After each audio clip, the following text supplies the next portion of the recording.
Well, hello again and welcome to our channel and to our service today. In recent weeks we've heard a lot, haven't we, about statues and monuments that people would like to have taken down because they feel that those monuments or those statues glorify racism and slavery and other sins in the past. Well, whether they should be there or not, I'm not going to be able to give you an answer on that one. But whether they should be there or not, seeing as they are there, one thing they do provide are lessons for us that we can learn from the mistakes and sins of the past. And today I'm going to look at the construction of a tower in Genesis 11, a very long time ago. But we have so much that we can learn today from their sins and their mistakes, and also about the way that God deals with them during that time. And that's what I'm hoping that we will learn from today, from this passage, the mistakes that they make, the mistakes that sometimes we make, but also how God desires to fix our mistakes and make up for our mistakes and guide us to himself. But before that then we're going to have the reading, which comes from Genesis 11. Genesis 11 verses 1 to 9, the Tower of Babel. Now the whole earth had one language and the same words. And as people migrated from the east, they found a plain in the land of Shinar and settled there. And they said to one another, "Come, let us make bricks and burn them thoroughly." And they had brick for stone and bitumen for mortar.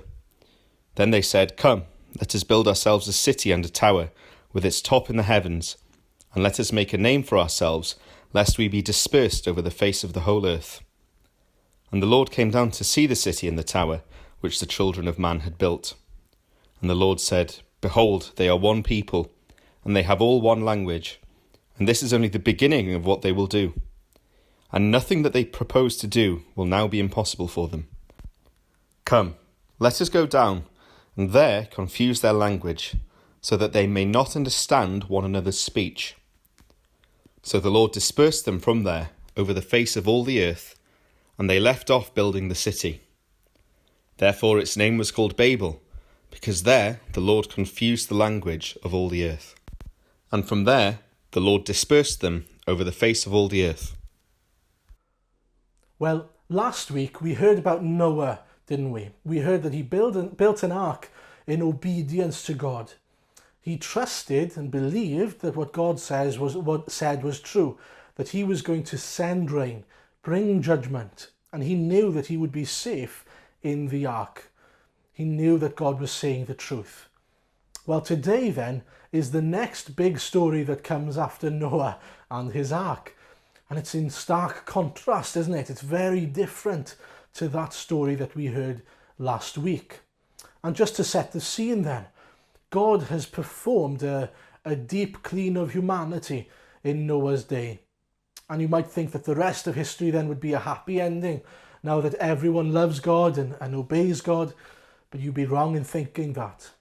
What we see in this passage and from Genesis 9 onwards really, is that humanity firstly develops into a very cultured humanity. We see that they develop and they innovate and they create things. They become creative enough to be able to invent and build bricks, for example. And it sounds simple to us maybe, but at that time it would not be simple. It would be very creative and clever to do that. And we see them gifted by God then, as we all have been, to do these amazing things. And we see how God has created us in his image then, especially in his creativity. And we see that we have the same type of attributes there in our lives and in the lives of other humans to be able to do amazing things. And it all sounds amazing, doesn't it? Well, on one hand, it is amazing that God has created us in such a way. But the other side of it is quite sad, because the question you've got to ask is, well, what are you going to do with the abilities and the innovative skills that God has given us? this creative ability? What do we do with it? Did they build altars out of the bricks they created to worship God, to thank him for creating them in such a way? No.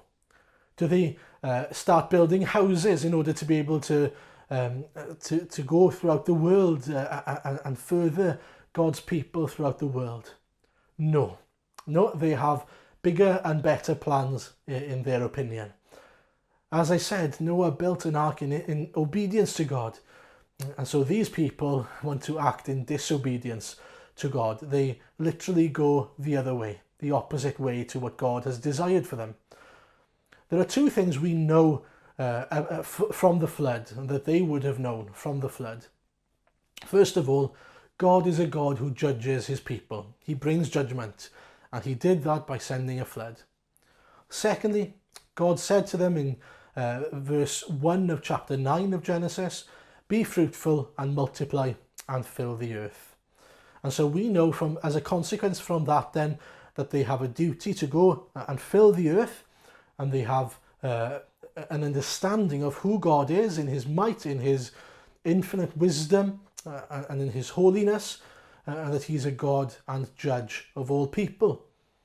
And so what do? Do they understand that? Do they live as a direct reflection of this knowledge?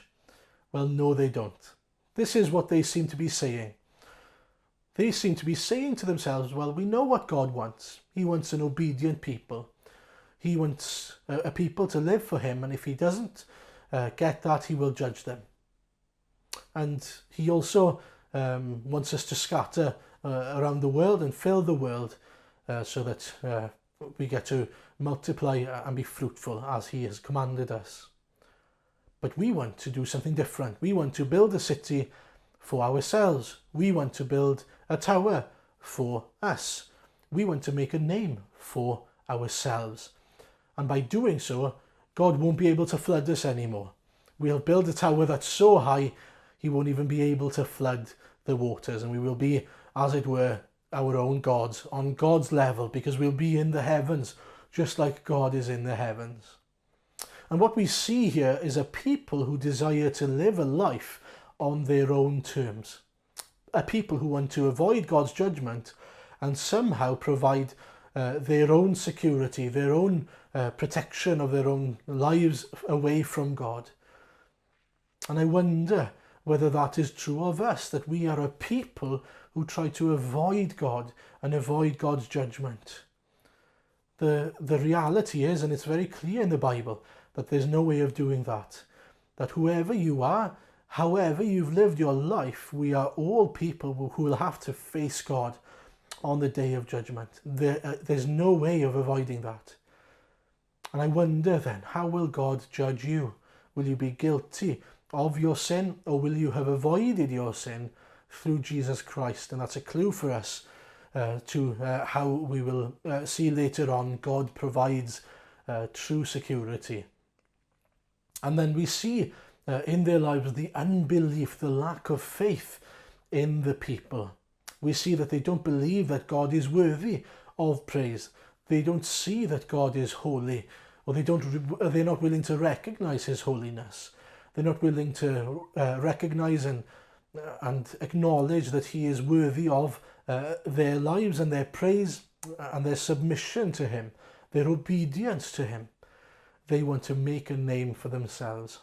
And so it looks a bit like a boxing match where they go head to head with God rather than submitting to him and waving the white flag. But having faith means trusting in God, believing in his word, believing in his power, in his might, in his holiness, and submitting to him, living in a life of obedience to him. And if you want to know why you should be living a life like that, I've got some homework for you. Go home, stay home, and read Colossians 1. Read what it says about the Lord Jesus and how everything was created by him, by the Lord, by the triune God. But why was everything created? Everything was created by him, through him, but everything was also created for him. And what that means is that you and I exist for God. That's the reason why you are here, why you were made. And so We are made to obey and to worship and to enjoy God together, to glorify his name. And that means that everything, every living being is created for God's glory. We should be looking at humanity, at the creation, at the animals, at the wonderful scenery, and giving glory to God for all these things. And the sad thing is, if they had trusted in God and obeyed him, they would have known true assurance of souls. And we'll come to that in a minute. The other sad thing is, if they had trusted in God, they'd have realised that God had already promised in Genesis 9 that he wouldn't flood the world again. He gave them a sign even. He gave them the rainbow as a sign that he would not flood the world again. And so they were building in vain. They were wasting their time. They were preparing for something that was never going to come. And I think we often forget that the difference between success and failure is whether God is doing the building or not. It says in Psalm 127, unless the Lord builds the house, those who build it labour in vain. Unless the Lord watches over the city, the watchman stays awake in vain. It is in vain that you rise up early and go late to rest, eating the bread of anxious toil, for he gives to his beloved sleep. You see, there are two issues at the root of their unbelief or at their sin. One is the desire for praise, and the other is the desire for security or assurance. Now, firstly, with assurance, they wanted to have their own city with their own tower. They didn't want to leave judgment by God in God's hands. They were willing to leave their lives in his hands. They wanted to be their own gods. They wanted to do things their own way. And then we see being glorified. They wanted praise and glory for themselves. It says that they wanted people to know how great they were, how amazing they were as a people, how innovative, how glorious they were. But how they are missing the point. They should be glorifying God for creating them in such a way, for gifting them the ability and the skills and the innovative nature that they have in order to create. They are not worthy of praise, but they wanted to be glorified rather than glorifying God. But something happens. Something happens to ruin their plans. And this is beautiful again. God came down. And that's amazing because it shows us that God isn't a passive God. This is God, the Trinity, coming down and stopping them in their tracks. And yet he deals with them in such grace, doesn't he? The consequences for their rebellion isn't death, and they could have been, but rather it's confusion and a scattering of people. And I want us to finish by talking about two things we see there about God. You see, more significant than looking at the people is to look at God and how he deals with us. Firstly, we see that God has a plan for us. And then secondly, we see that God is gracious even when he punishes his people. Firstly then, God's plan. Amazingly, we see that God has different plans for his creation. The people desired to be safe in their own works, in their own abilities, in their own tower. They wanted to be glorified, secondly. But God desires for us to find assurance in him and in the gospel, and to live a life glorifying him instead of being glorified falsely. God wants you to have assurance, but that's not the false assurance that these people had. You see, what they realized eventually is that they were never safe in their own tower. It was so easy for God to confuse them and to stop them right there and then from building this tower. And the reality is that God could have sent anything. He could send storms or a big wind, anything he wanted to stop them in their tracks. They needed to realize that there was a way to be safe in God's hands, but they had to submit to God. You see, if only they trusted like Noah and listen and were obedient to God. It was as simple as living a life of faith in God, believing in God, trusting and submitting to him, and they would have been safe. Think back to Exodus 12. What we see in Exodus 12 is God telling his people, if you sacrifice a lamb and spread paint the paint on the posts and on the tops of your doors, as the angel of death passes over your door, you will be kept from death. You'll be kept from the judgment of the death of the firstborn. And what we see there is that's a shadow of the gospel, that the blood of the Lamb, the Lord Jesus, keeps us safe from eternal death, keeps us safe from God's judgment, because the Lamb was slain in our place, because Jesus died for your sin, for my sin, in my place. But you've got to trust and live a life of trust and obedience in that Lamb. You've got to submit to that Lamb. That is what it means to be a Christian, to give your life to the Lord Jesus, knowing that he has died in your place for your sins. And if you have done that, then the righteousness of Christ has even been imputed on us. And so as God looks over us, he sees the Lamb that was blameless, without blemish, rather than seeing us and our sin.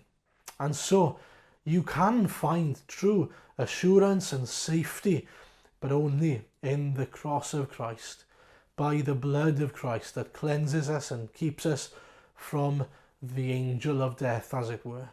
Have you come to know true assurance? Have you truly come to know security from death and from judgment only in Christ Jesus? And then secondly, we hear that they wanted to be glorified. As I said, by nature we all want glory and recognition and to make a name for ourselves.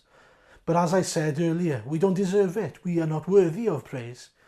But there is one who is worthy, and that is the Lord Jesus. He is worthy of all our praise because he is holy, because he is creator, God, sustainer of our lives, but also because of the gospel, because we see his great love for us in the way he has died for us. And the question then is, have you realized that God has designed for us to know true joy when we glorify him rather than being glorified? And you know, the more I grow in my faith, the more mature I get, and the more mature you will get, the more you will hate to receive glory yourself and desire for God to be glorified in and through you as well. And we can live a life of glorifying God for his glory then. And that is God's plan for us. His plan is to be glorified. And not for us to be glorified, but for us to glorify him in all that we do and find joy in doing so. Secondly then, that's firstly God's plan for us. But secondly, we see God's grace. He is gracious, isn't he, in the way that he deals with his people. Yes, he punishes their sin and he scatters them. But by doing so, he does so many things. The first thing he does is that he works out his plans. We heard in Genesis 9 verse 1 that his plan is to fill the earth. And by changing their languages, he certainly does that. He scatters them out. And that's amazing. They are scattered out. And the reason why that is gracious is because we see that even now Christians are given a way to flourish in a way perhaps they wouldn't do if they were one nation. I was thinking to myself, imagine if we were one people and that people or that nation resembled something like North Korea, how we would be oppressed in the Christian life, and how the state of the Christian church would probably be almost non-existent. But because there's not one nation who could be ruled by one anti-Christian leader, we have the ability, and we see it. We see different nations growing at different times in different ways, and that is beautiful. We see God's grace there. But we also see God's grace in that he reveals his power to us. Not only is he the God of one nation or one people, he is the God of the universe. And that means every single person in all four corners, as it were, of the earth. And what we see there is that the Bible's commands then is that, or the Lord's command is that we go and make disciples of all nations. Yes, we begin, as it says in Romans 1, with the Jews, but then to the Greeks and further afield to, in other words, everyone in the entire world. And what we see there is the beauty of God's plan again, that the gospel is not confined to, or that God is simply a God of one people's. He is the God of everyone. He desires for everyone from every nation, whatever their skin colour, whatever their culture, whoever they are, God loves them, He's created them, and Jesus has died for them. And that is so essential, especially in these days, isn't it? That we realise that every single person is valued exactly the same way in God's eyes. And that's something the church needs to be saying to those around them. Thirdly, God is glorified in a beautiful way. What we see when we read Revelation is that there is such a beauty to the picture given of every tribe and every nation being brought together and made one nation. But although they are one nation that still have these languages. We read this in Revelation 5 and then Revelation 7. Firstly, Revelation 5 verse 9. Worthy, and they sang a new song saying, "Worthy are you to take the scroll and to open its seals, for you were slain, and by your blood you ransomed people for God, from every tribe and language and people and nation." Every tribe and language and people and nation. "And you have made them a kingdom and priests to our God, and they shall reign on the earth." And then chapter 7. "After this I looked, and behold, a great multitude that no one could number, from every nation, from all tribes and peoples and languages, standing before the throne and before the Lamb, clothed in white robes, with palm branches in their hands, crying out with a loud voice, "Salvation belongs to our God, who sits on the throne, and to the Lamb." Oh, these verses are so beautiful, aren't they? Because they remind us that yes, we are peoples and all languages and all nations, all divided in many ways. But in the end, God's gospel, or the gospel of the Lord Jesus, is such a gospel that it brings us all together. It brings unity. It brings us in love to serving our God. We all have one God together. We are one people, one nation, one church, one body, one bride of Christ who has been brought together by the blood of Jesus. And what that means then is, yes, we still have these languages that we speak that are different languages, and yet we are united in Christ. He's cleaned up the mess of the Tower of Babel. He's brought that, and He's brought good out of it. He's made it into a beautiful thing. How wonderful God is in the way that He works out His plans and His nature just does things in such amazing ways. Glory to Him for doing such things. And so, are you living a life to make a name for yourself? Or are you living for the name and fame of the Lord Jesus? Who are you living for? Whose name are you trying to build up and exalt in your lives? Who is at the centre? Have you submitted to Jesus? Are you safe in His hands? Have you come to know true assurance and security, knowing that your life is completely safe in His hands? And if you have found assurance in Him, are you excited? Are you looking forward? There's a day coming where we will see Him in all His glory, where we will be truly one kingdom without division. At the moment, yes, we are already citizens of one kingdom, the kingdom of heaven. We are one body in Christ, but that's with its imperfections, because we still live in a sinful world where there are still divisions. But one day we will be all united in Christ, And I think the picture that comes to my mind is of Acts, where Peter preaches and everyone hears him in their own languages. I just have this picture of being reminded that God is not confined to any language and that he can make miracles happen. We are not confined to one language. We need to remember that. God can do amazing things if he so wishes. But one thing we know in heaven is that language will not be a problem. Language will not be a problem at all. We will be worshipping the same God together in unity in Christ Jesus. And we will be with him in paradise. And so we can pray. We can get excited, yes, but we can pray, come Lord Jesus, come quickly, come soon. We long for the day. We pray for the day of the Lord Jesus.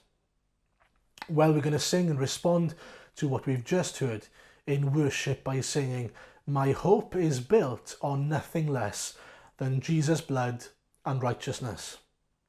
I dare not trust the sweetest frame, but wholly, completely trust on Jesus' name.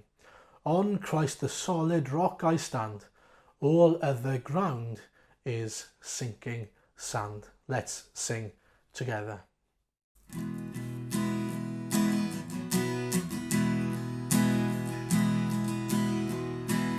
My hope is built on nothing less than Jesus' blood and righteousness.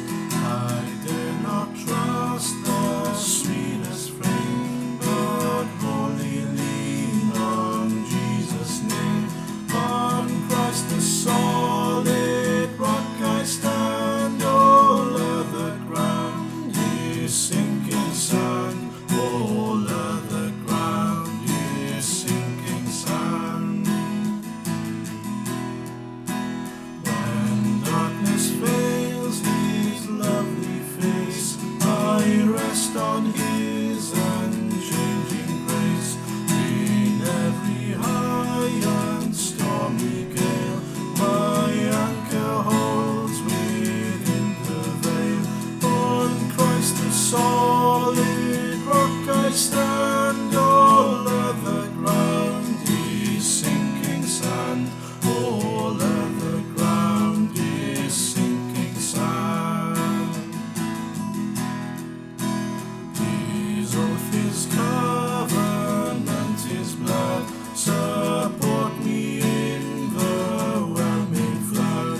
When all around my soul gives way, he then is all my hope and stay. On Christ the solid rock I stand. All other ground is sinking sand. All other ground is sinking sand. When he shall come with trumpet sound, oh, may I then in him be found. In him my righteousness alone, faultless to stand before the throne. On Christ the solid rock I stand. All other ground is sinking sand. All other ground is sinking sand. On Christ the solid rock I stand. All other ground is sinking sand. All other ground is sinking sand.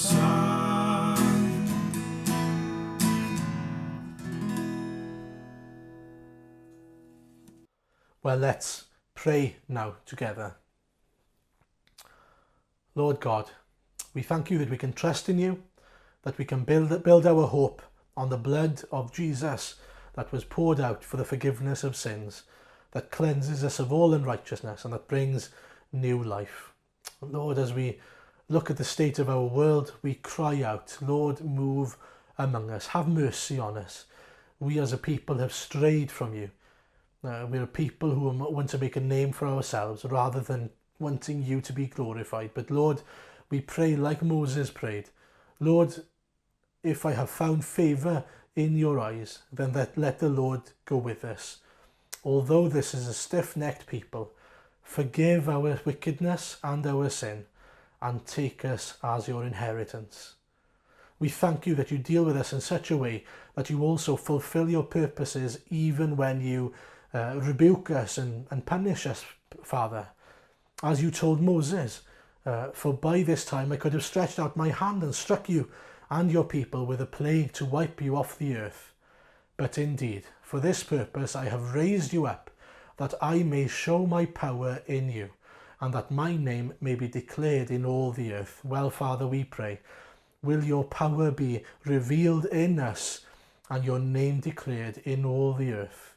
Lord, have mercy on our town, our land and our world. Send your Spirit and convict of sin and save souls, we pray, not for our sake, but for your name's sake. We do pray, Father, that you would come quickly. Lord Jesus, come quickly. Lord, we long to see you face to face. Help us, Father, to be ready and to prepare others as well for your glory. Amen. Well, thank you for joining us again this week. You can join us tonight at 7:30 for a prayer meeting on Zoom. The information will be provided below in the description of the video if you would like to join us. We're going to finish with another hymn of praise to the Lord, who is worthy of our praise and our glory. Thank you for joining us. Lord bless you.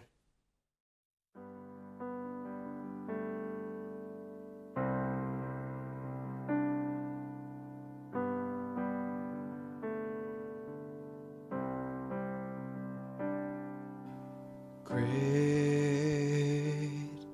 is the Lord and most worthy of praise.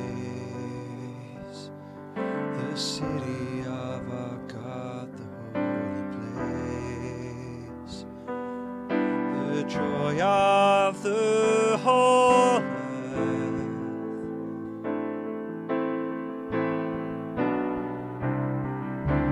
Great is the Lord in whom we have the victory.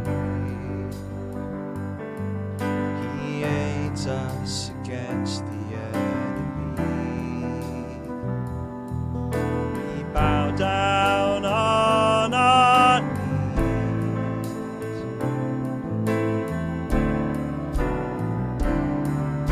And Lord, we want to lift your name on high. And Lord, we want to thank you for the works you've done in our lives. And Lord, we trust in your unfailing love. For you alone are God eternal, throughout earth and heaven above.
eternal throughout earth